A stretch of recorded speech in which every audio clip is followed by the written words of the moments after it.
Have you ever wanted to concentrate on work, but you couldn't because you were too tired?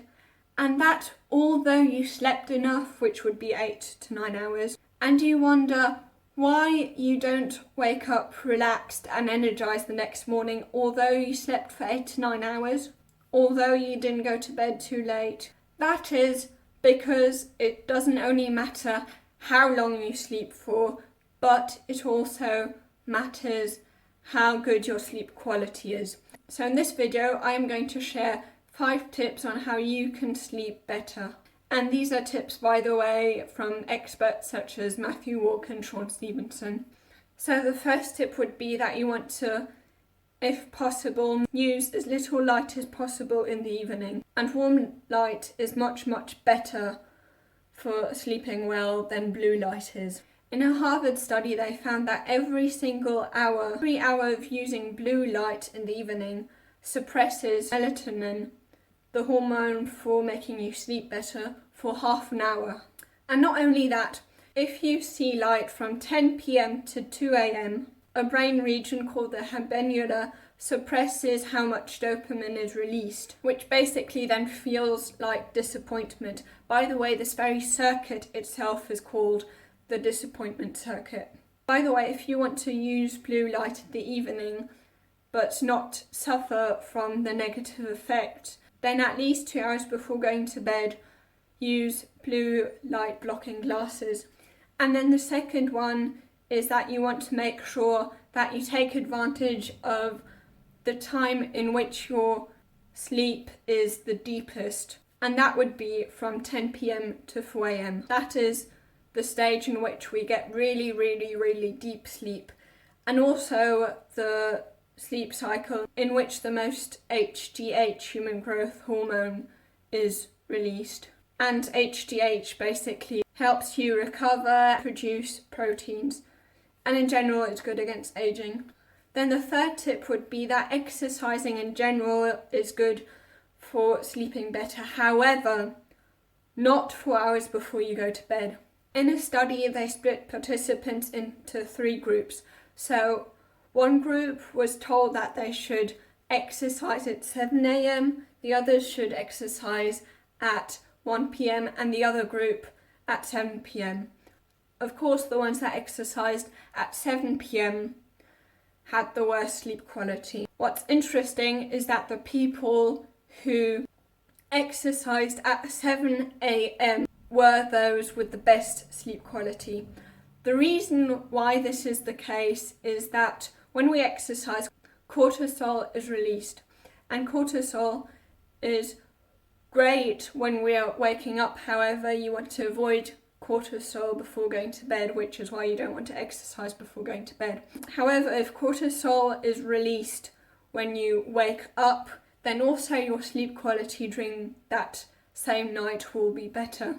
These people in the 7 a.m. group spent the most time in deep anabolic stages of sleep. They released more HGH, slept longer, and they had a 25% greater drop of blood pressure that night, which basically means that they were more able to deactivate the sympathetic nervous system, which is this flight or fight type of nervous system, and therefore the parasympathetic nervous system was activated, and that's basically the rest and digest nervous system, which then of course is better for sleep.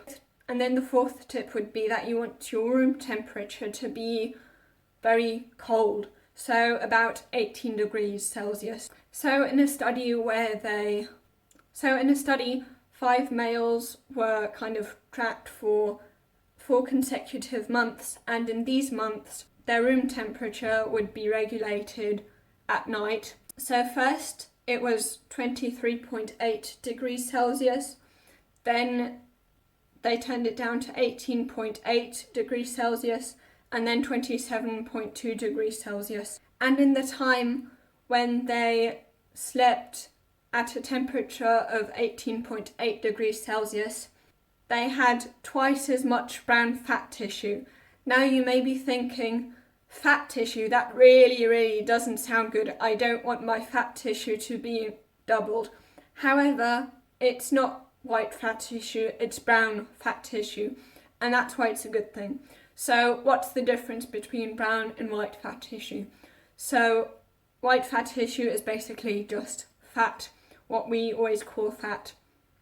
However, brown fat tissue, the difference is that in this fat tissue there are loads of mitochondria, and that's why it's got that brown colour. These mitochondria, as you'll probably know, the powerhouse of the cell, burn fat and sugar to produce more energy.